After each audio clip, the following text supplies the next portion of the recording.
In Canada, in America, in the UK, and for breakfast is bacon, sausage, lunch is hamburger, cheeseburger, dinner, steak, chicken breast, this, and that. All 3 meals, it has to be meat on the plate for those who eat meat. I'm not talking about those who are vegetarians or vegans, etc. But for those who do eat meat, if you bring me a meal that doesn't have no meat, something wrong. Everybody understand this? It's something seriously what? Seriously wrong. That's not how the Prophet ﷺ lived. He ate and he took what Allah subhanahu wa ta'ala gave him. And he was the best of the best, the closest to Allah subhanahu wa ta'ala. Yet and still, that's what Allah chose for him. And we've mentioned to you before, and we'll say it again, with regards to students of knowledge, going overseas and sacrificing, and how Imam Shafi'i rahimahullah, he said, I won't go to the marketplace. I won't go out and buy a potato. He says, because it preoccupies me from my talab. It takes me out of my study. It takes me out of my library when I go to the marketplace. Let alone the clamor, the clatter, the gossip, the men, the women, the this and the that. So what do you think about tulab al-ilm? Every single meal, we have to drive and sit in a restaurant and buy this and laugh and joke in a buffet. I want a dessert, appetizers, and kada, and kada, and kada. What do you think about this? And then when it comes time for the exam, time for the books, oh, I didn't study that. I never read that before. It was no time to study that in Medina. Wallahi, I was only there for a couple of years. How many hours were spent in a restaurant? How many hours were spent laughing and joking, buying expensive food? Those hours could have been used reading and studying. Not saying it's haram for you to eat this and then go there and do that. But you have to realize that you're overseas for a limited amount of time. You're overseas for a limited amount of time.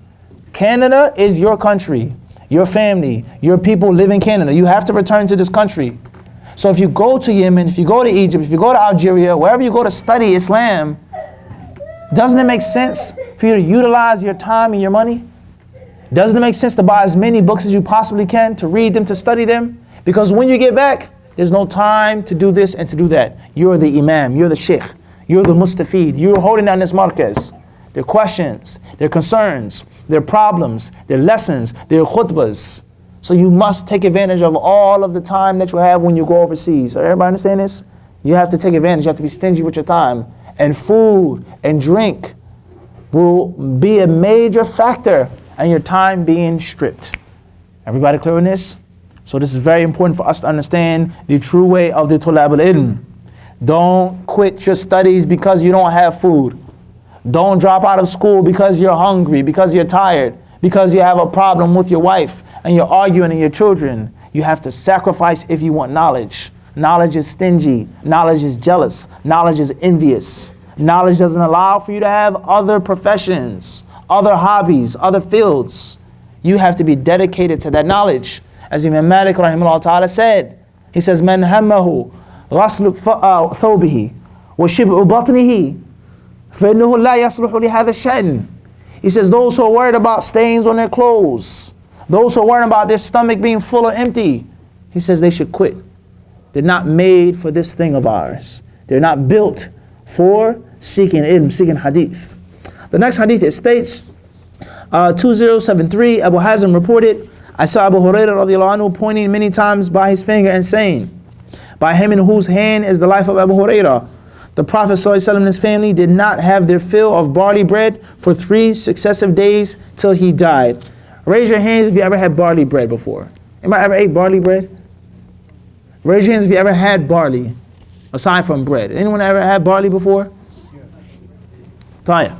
Barley bread, wheat bread, white bread, types of grains in bread. Inshallah, when everybody go to the marketplace and buy some barley bread. And then eat a piece of wheat bread, and then eat a piece of white bread. And compare the 3. Compare the 3, inshallah. Everyone try this out, bidnillah. Just compare the what? Compare the 3. Just to think about it. 3 times in succession, they didn't have barley bread. They lived in a certain way, in a specific manner. Moving forward to the next hadith, 2074. Aisha radiallahu anha reported, the Messenger of Allah sallallahu alaihi wasallam died, and there was nothing in my house that a living being could eat. Allahu Akbar. There was nothing in my house that a living being, not a human being, she says, dhu kabid, a living being, literally meaning something that has a spleen or a liver. Nothing that a living being could find edible except some barley lying on a shelf. So I ate it after, I ate of it for a long period. But when I measured it, it was consumed. It was consumed. Khairan, inshallah. Let's move on to the next chapter, number 3. Do we have a volunteer? Someone who would like to read from the brothers or the sisters? Anyone who would like to read the hadith for us?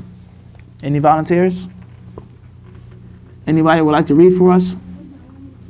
Khairan, inshallah. It says here, chapter 3. Bab كان النبي صلى الله عليه وسلم لا يجد دقلا يملأ بطنه. عن سماك بن حرب قال سمعت النعمان بن بشير رضي الله عنهما يخطب قال ذكر عمر ما أصاب الناس من الدنيا فقال لقد رأيت رسول الله صلى الله عليه وسلم يظل اليوم يلتوي ما يجد دقلا يملأ به بطنه. Chapter 3 states, the Prophet could not find at times even inferior quality dates to eat. There were times in which the Nabi al-Kareem sallallahu alaihi wasallam couldn't find not just dates to eat, find dates to eat, not meat, not wine, not milk, not this, not that, dates. And not only could he not find just dates, but good quality dates. These dates were called daqal. Dates that were considered to be radi'ah. Not grade A, not first class dates. Dates that the average person that had wealth, or not even wealth, but if you went to the marketplace, you wouldn't pick those dates if you had an option. There were days in which the Prophet ﷺ could not find these type of dates. It says, Simak ibn Harb reported, I heard Nu'man ibn Bashir radiallahu anhuma delivering an address and saying, this Sahabi, Nu'man, who was young, a young companion, and the son of a companion, he said, Umar made mention of what had fallen to the people out of the material world. In other words, Nu'man is quoting in his khutbah from Umar radiallahu ta'ala anhu. You got this? Companion Nu'man is quoting from Umar ibn Khattab. And he's quoting Umar admonishing, criticizing, coming down upon the people who were the best of the best at that time. Ma asaba an-nas min ad-dunya. The gold, the silver, the battles, the people, the things, the possessions that they got that didn't happen in the time of the Prophet sallallahu alaihi wasallam. Everybody understand this? He says, I saw the Messenger of Allah sallallahu alaihi wasallam spending the whole day being upset because of hunger, and he could not find even inferior quality dates to fill his stomach. In other words, you guys should feel ashamed. You fought in this battle, you fought in that battle, you brought back this, you brought back that, you have all of this gold, all of this silver, all of these wonderful things. But Muhammad alayhi salatu wasalam, there were days, not every single day, but some days in which he could barely find basic, simple dates to eat. In other words, this hadith teaches us the concept of the isnad, the chain of narration. And not just the literal chain of narration. However, the mental, everyone focus, you gotta pay attention. Knowledge cannot be obtained through relaxation and comfort. Technical difficulties, things happen, There may be a time in which there's no electricity. Khair, inshallah. There was a time we used to give dawah in a masjid with candles. Back in the day, literally. I don't know, alhamdulillah. At the end of the day, the hadith, the chain of narration. Now, I'm not talking about the physical chain of narration. Fulan and fulan and fulan. Haddathana, akhbarana, anba'ana. But here we're talking about this type of chain of narration. Nu'man is quoting from Umar, and Umar is talking about Muhammad alayhi salatu wasalam. In other words, Umar ibn al-Khattab radiallahu ta'ala anhu, he was a student of who? Who was Umar a student of? The Prophet alayhi salatu wasalam. So not only did the Prophet ﷺ give him actual pieces of information, teach him things, say things to him, but Umar radiallahu anhu observed the Prophet. He watched the Prophet. He mimicked the Prophet. And there lies no doubt, a good teacher has to have strong, charismatic personality. And if that's so, If the student spends the necessary time with that teacher, it's going to automatically do what? It's going to rub off on the student. It's going to do what? It's going to rub off on the what? On the student.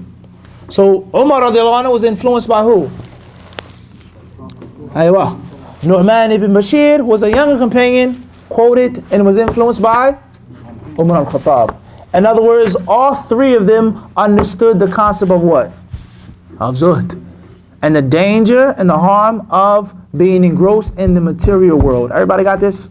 Everybody understand this? Umar radiallahu anhu, his mind was influenced by who? Alayhi salatu wasalam. He was his disciple, his student.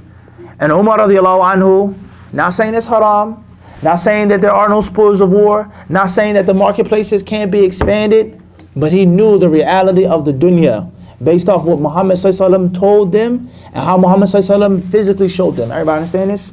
So this teaches us being a good student of knowledge is paying attention to your teacher. And this is why some of the people of knowledge, they say that you shouldn't take notes in class.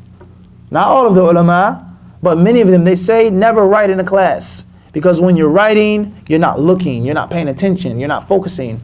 And there's information that you hear, movements, explanations, let alone just taking what? The vibe from your sensei. Is this not the case? Someone who's studying martial arts. It's much more than just the move. It's much more than just the form. Everybody clear on this? There's a lesson of you just doing what? Watching and paying attention. And that's what happened with Umar radiallahu ta'ala anhu. And that's why Nu'man radiallahu ta'ala anhu, he quoted Umar radiallahu anhu, who quoted the Prophet sallallahu alayhi salatu wasalam. Moving forward. It says here, Babun سبق فقراء المهاجرين الأغنياء إلى الجنة. عن أبي عبد الرحمن الحبولي قال سمعت عبد الله بن عمرو بن العاص رضي الله عنهما يسأله رجل فقال ألسنا من فقراء المهاجرين؟ فقال له عبد الله ألك امرأة تأوي إليها؟ قال نعم. قال ألك مسكن تسكنه؟ قال نعم. قال فأنت من الأغنياء؟ قال فإنني خادما. قال فأنت من الملوك. قال أبو عبد الرحمن وجاء ثلاثة نفر إلى عبد الله بن عمرو بن العاص وأنا عنده فقالوا يا أبا محمد إن والله ما نقدر على شيء لا نفقة ولا دابة ولا متاع. فقال لهم ما شئتم إن شئتم رجعتم إلينا فأعطيناكم ما يسر الله لكم وإن شئتم ذكرنا أمركم للسلطان وإن شئتم صبرتم فإني سمعت رسول الله صلى الله عليه وسلم يقول إن فقراء المهاجرين يسبقون الأغنياء يوم القيامة إلى الجنة ب40 خريفا. قالوا فإنا نصبر لا نسأل شيئا. Chapter says poor immigrants will enter paradise before the rich. Poor immigrants will enter paradise before the rich. The chapter heading, there lies no doubt, is يعني ترجمة حرفية شديدة. It's extremely word for word translation. Extremely literal. And not only is it extremely literal, but it's very vague as well. Poor immigrants will go to paradise before the rich. Poor people that migrate to Canada. Poor immigrants in America. Poor people who migrate to a country will enter paradise. And that's not what is meant. That's not what it says in Arabic. It says muhajirin. Yani, talking about who? From Mecca and from other places who went to Medina. And not just anyone who's an immigrant. Not anyone who's a what? Everybody got this? The chapter heading, it says poor immigrants. That's yani leaving the reader what? Lost. Everybody got this?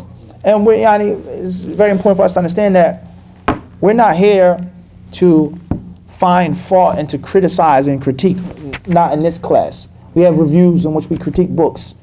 Okay, but we're just shedding light. And there's nothing wrong in Islam with criticism, yani that is correct criticism, and that's constructive. Constructive criticism. That's based off of knowledge and science. Everybody understand this? As far as destructive criticism, criticize, refute, destroy, rip, shred, and don't tell the people the truth. Don't give them a replacement, a substitute. We're not with that. Everybody understand this? An-naqd al-banna. An-naqd al-hadith. Criticism that has an objective behind it, that leads to benefit, that leads to improvement. Everybody got this? That's first and foremost. Secondly is, the sunnah of the Prophet ﷺ means more to us than anyone else. So me, you, this one, that one, it's about protecting the sunnah. It's about presenting it to the people in the clearest form as possible in another language. Everybody understand this? So translation is not just learning Arabic. Translation is learning the Arabic style, having an Arabic mind. And it's very important for the tulab al-ilm. When you go overseas, it's much more than just learning Arabic and studying Ajurumiyya and Qatr and Nada and this and that. But you have to think like they think. You have to understand the culture and the language and the time and the marketplace. What's meant by this hadith? This man said this woman said that. You have to get an Arabic brain.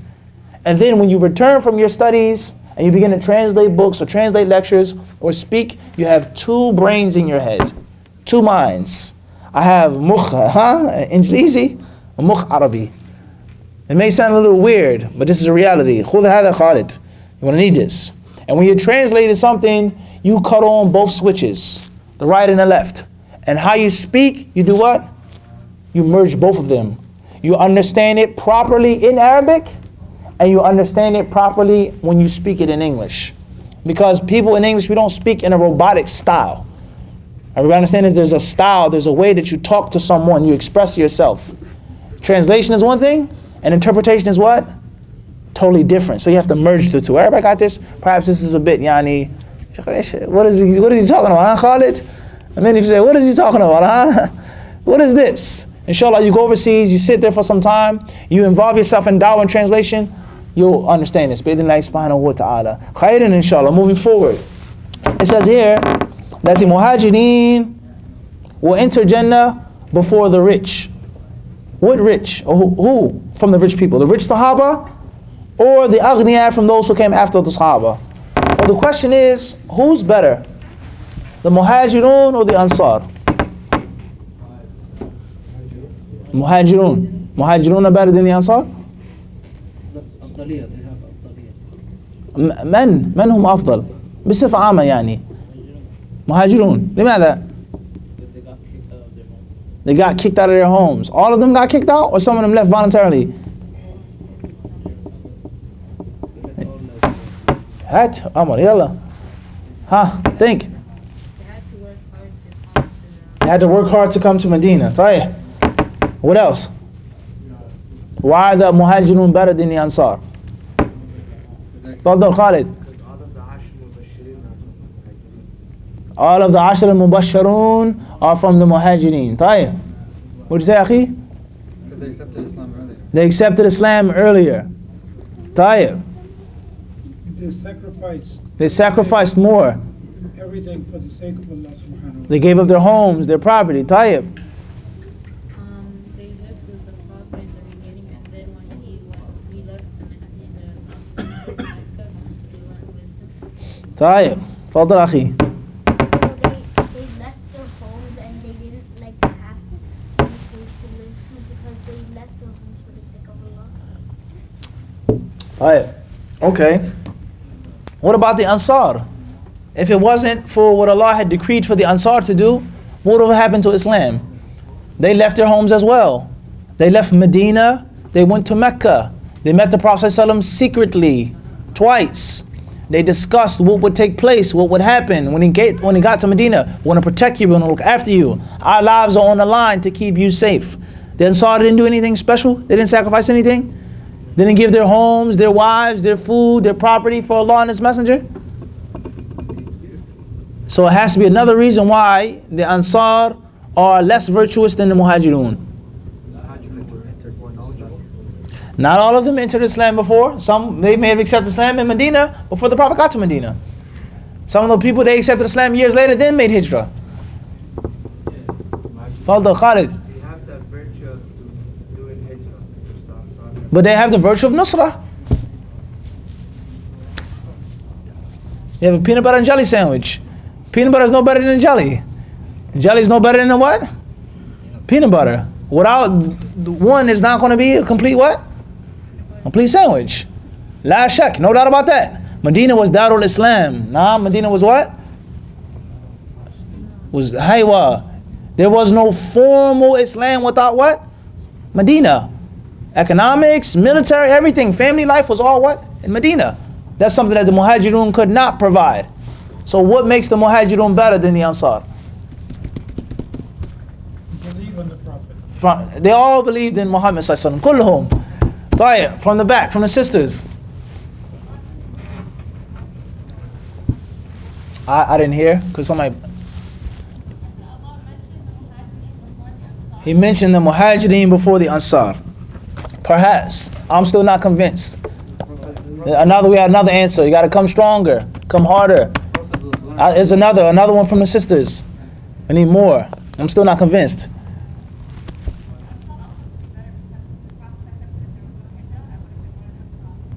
She says that the Ansar are better because she said that the Hijrah. If it wasn't for Hijrah, I'll be from the Ansar. But still not 100%. Still not convinced. Not yet. Huh? Fadl.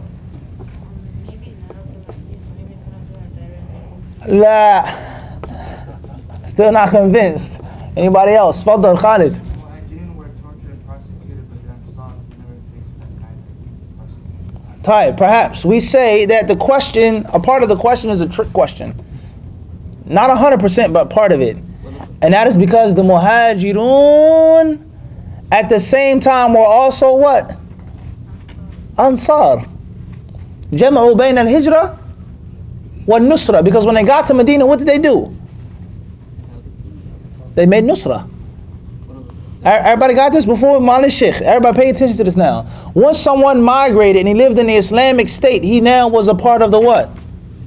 The Ansari community. Even if he wasn't from them, their tribe. But he was someone who gave money, who fought jihad, who built the masjid, who studied with the Prophet ﷺ. And the Ansari, he did those things in his what? In his home. So the Muhajir, he has what? He has two virtues. He left his home and now he's typically technically from the what? From the Ansar. Everybody understand this? Everybody got this? So the Ansar has itlaqan, two depictions of the word Ansar, or maybe even three. The first is those who were from Medina or the outskirts of Medina. The second depiction is those Muslims who helped Islam in its early days after the Hijrah. And thirdly is actual blood. The Aus and the Khazraj. The tribes of Medina. Not the tribes of Mecca and Taif and other parts of Arabia, Yemen, etc. Everybody got this? Khairan inshallah. So therefore the chapter heading, it says that the fuqara, the muhajirun who are poor, they will enter Jannah before the aghniya, before the wealthy. Why is this? Just because you're rich and I'm poor, why does that make, why am I better than you just because I'm poor? You would be questioned about less things. You'd be questioned about less things. Perhaps. What if I give sadaqah though? What if I support jihad? What if I spend all of my money on Allah's cause? Fadl. Poor people suffer. Rich people suffer as well. If not more than the poor. If you only but knew. Amr. They supported the Prophet with the little that they had. Tayyib. Along the Prophet's story, I heard that when only mostly the poor people followed the Islam, but the rich people just... The majority of the followers of the prophets were poor. And the rich, in other words, wealth comes with something. Tayyib. Good answer. Still not convinced. Very good answer though. Father Sheikh. Yeah, the poor people answered Ibadah because that was my face, hisab and so on. And then before that they can enter. The more money, more hisab, as he mentioned. Tayyib. Perhaps. Anything else? Alright, let's ask one more question. Amr. Man al-afdal? Al-ghaniyu al-shakir? أم الفقير الصابر؟ الفقير الصابر. لماذا؟ علل جوابك. ليش؟ فكر ضبط. حرر لا لا إلا بس حرر. Get your thoughts ready, then speak. Who's better? There's a different opinion. Who's better? This is my question now. Who's better? The rich man or the rich woman who's thankful? Or the poor man and the poor woman who's patient? Which of the two is closer to Allah? Fadl. Al-Ghani al-Shakir. Because his deeds or his benefits are widespread. They're not limited to himself. The poor person stays in the house, make dhikr, has sabr, I don't complain, I don't beg. But the rich person actually has an extension. His hand touches, it reaches, he gives, he does things. طيب, perhaps. ينفع الناس أكثر. طيب, in the back.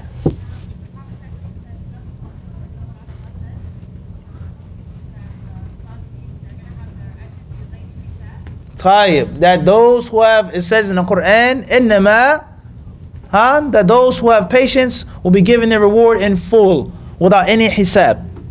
طيب. So when you're rich, to avoid ma'siyah, to avoid sin, kibr, pride, arrogance, conceit, looking down upon people, does that not, هل هذا يحتاج إلى صبر؟ قد يكون الصبر هذا أشد من الفقير. You might need more patience because now you have so much money. All of the haram is what? Simple, like that. The flick of a finger, whatever you want from the dunya is what? There. Let alone covering it up, hiding, whatever you want to do is there. The poor person has to go out of his way to do something. Right? Anything else? Anybody else? Right. Homework assignment tonight, bi'idhnillahi ta'ala, is to go back to the book of Ibn Qayyim rahimahullah regarding as-sabr wa shukr. In Arabic, the book is well known, and in English as well. The PDF is online. Everybody go back to this book and read what Ibn Qayyim says about this argument. في خلاف شديد عن أزمان. Very long time ago, the ulama of Islam, they differed. Who's better? The rich man who's thankful or the poor man who is patient? Everybody got this?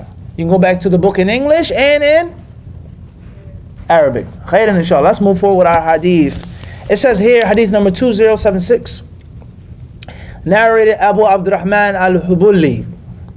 He said, I heard Abdullah ibn Amr ibn al-As radiyallahu anhuma saying, when a man asked him, are not we the poor immigrants? Are we not poor muhajirin? So Abdullah ibn Amr ibn al-As, he said to him, or he asked, have you a house? And he says, have you a wife to return to? He said, yes. He asked him, have you a house?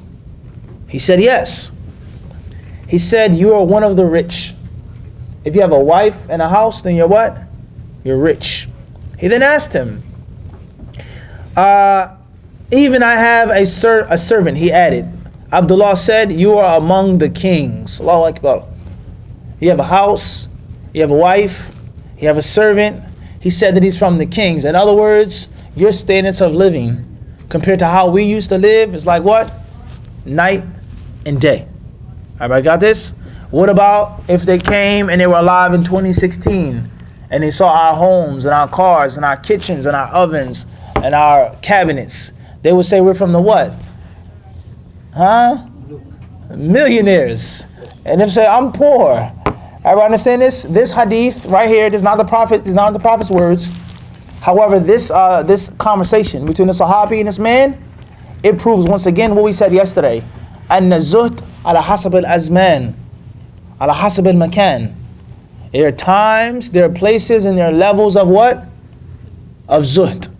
If you have 5 pairs of shoes in your closet, مثلا, for example, مثلا, 10 pairs of shoes. Some brothers may have more. Some sisters may have 20 pairs of shoes in their closet. 50 ibayas, Allahu alam. Alright? A Muslim, a brother or sister, they come over your house and they say, what is this? ما هذا الإسراف. You have all of these shoes, you have all of these stoves. How many combs and brushes do you have when you're dressing on your mantle? طيب? مثلا. And you may feel bad, like, tag, man, I have unnecessary pairs of shoes. When's the last time I wore these shoes? When's the last time I wore this stove? But compared to other Muslims, let alone non-Muslims, who really live in luxury and comfort and spendthrifts, those 10 pairs of shoes are considered a what? A trifle to someone who has 500 pairs of shoes in their closet. And there are people like this, if not more.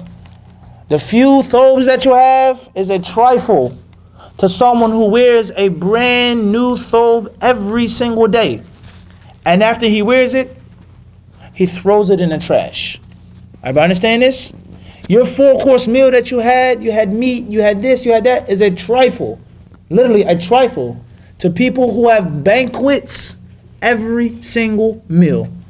Every single meal. Everybody understand this? One time we were in Mecca some years back. And there was a brother there. At this time, we were friends. And he had some connections with some royal people from one of the Gulf countries. All right? He wasn't a king, wasn't a prince. I don't even think they were that high up the ladder, but they had some royalty with them.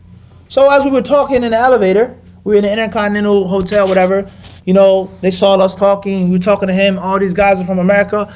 Guys, let's come in and have lunch. So we said, type, no problem. We went into the hotel, we sat down, they began to talk, then he invited us to the next wing or the next room in the hotel suite. And I exaggerate to you not, from that glass window, probably to where that extension cord is, that was the table of food. And it was no more than, I would say, 7 of us, 8 of us. Here was an entire animal. Here, another animal. Here, a third animal, a fourth animal. This colored rice, this, that. And this was a simple, basic lunch. This wasn't a aqiqah, a walima. It wasn't those famous rich person. This was a basic what? Lunch. We sat and we ate, and we were starving at the time. We were students in the university. You're like, whoa, alhamdulillah. We get all this food, you know, for free. You know, bread and water, kebsa, chicken. This is like, you know, this is a ni'mah, huh? We're making umrah.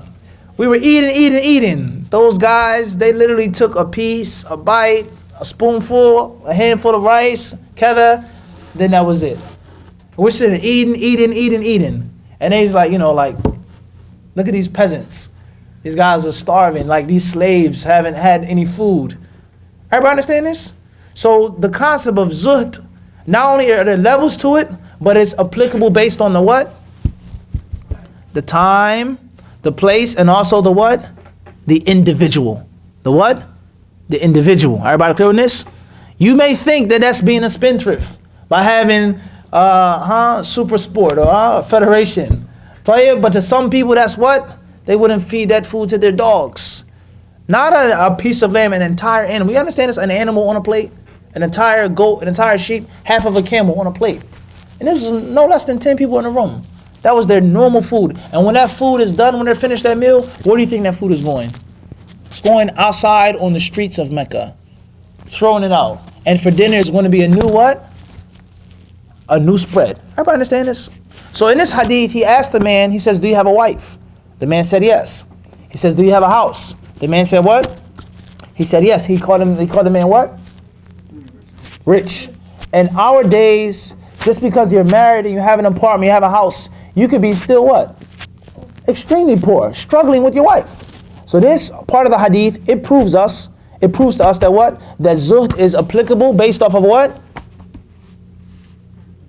The time and the place and the situation. Everybody got this? And it's a critical error for you to think that your zuhd is going to be like this person's zuhd.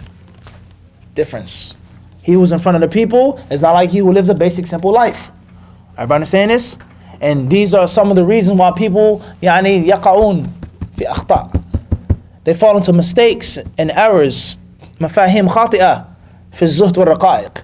Because they don't have these dawabit. They don't have these what? These things down packed, these guidelines. Everybody got this? Moving on to the hadith. It says here, Abu Abdurrahman added, then 3 men come. It says here, then 3 men come. It's supposed to be came. Typo. It says, then 3 men came to Abdullah bin Amr while I was with him and said, oh Abu Muhammad, we have no money or an animal or any belongings. He asked them, what do you want? If you want, you can return to us and we will give you what Allah will provide. And if you want, we can tell the ruler what you want. Or you can keep patient. As I heard the Messenger of Allah sallallahu alaihi wasallam saying, the poor immigrants will enter Jannah before the rich by 40 years. They said, we will keep patient and ask for nothing. Allahu Akbar. This hadith teaches us a great deal of zuhd and raqa'iq. Abdullah ibn Amr al-As, did he reject them? These people, they were complaining, and they're from the Sahaba. They're from the Muhajirin. They says, we have nothing, we have this, we don't have what? We don't have anything. They were doing what? They were complaining. So Abdullah ibn Amr ibn al-As, he gave them how many options? 3 options. The first option was to do what? To share what they have. To come back. Let us gather some of what we have. He didn't even say that. He said, Ma yassara Allahu lakum. Allahu Akbar. He says, what Allah makes easy for you. It's not our wealth. It's not our food. It's not our charity. What Allah allows through my hands. Everybody got this? That's the first option. Option number 2 was what? Khalid.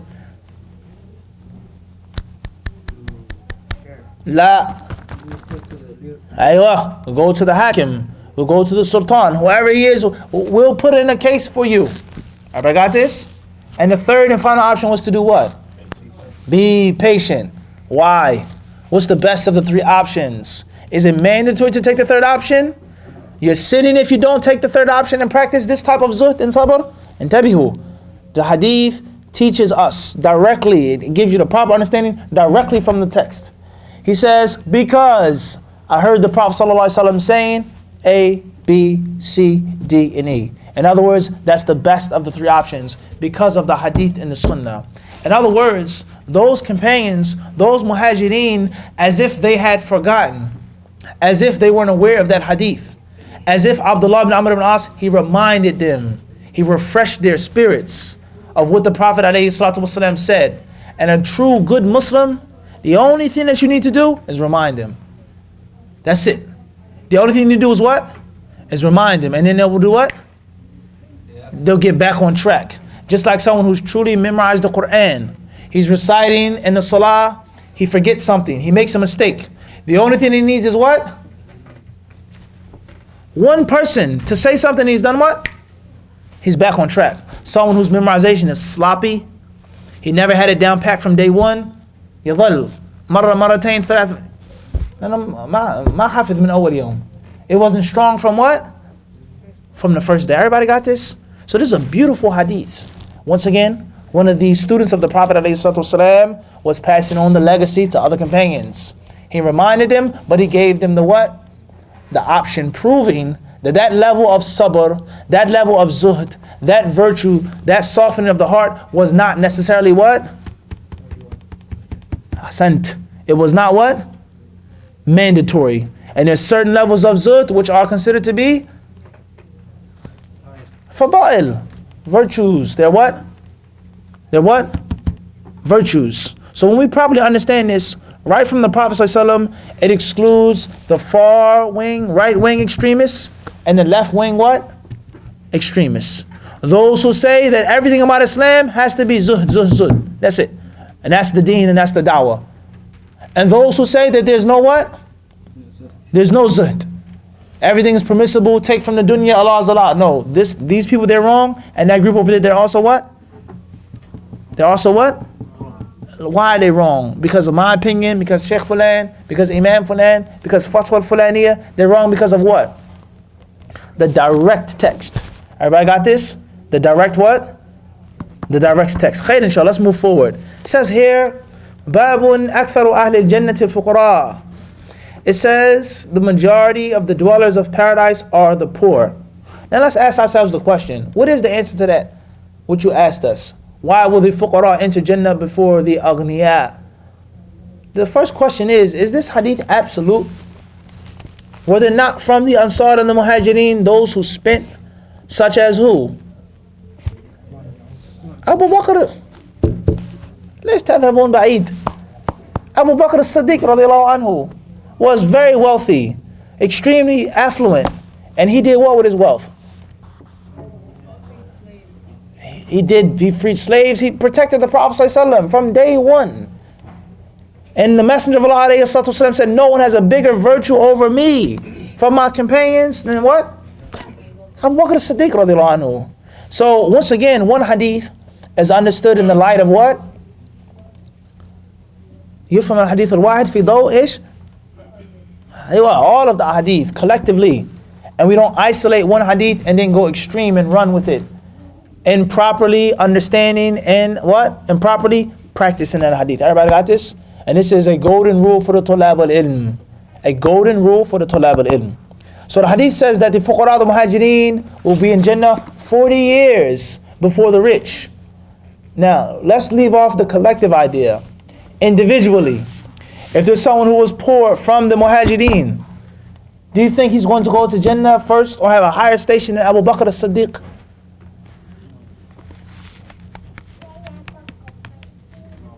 Huh? Which one? Shuaib, yes or no?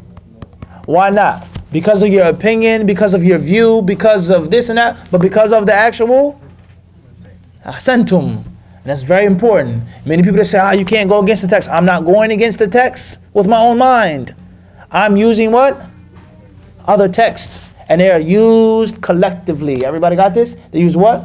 Collectively. Let alone the fact that the hadith says that they will go to Jannah first. And it does not say that they will have a higher station. Al-Muhim, we're going to take a break here. Just 5 minutes, inshallah. Quick intermission. Stretch your legs. Get some water. Take a couple sips, huh? بإذن الله سبحانه وتعالى والله تعالى أعلم.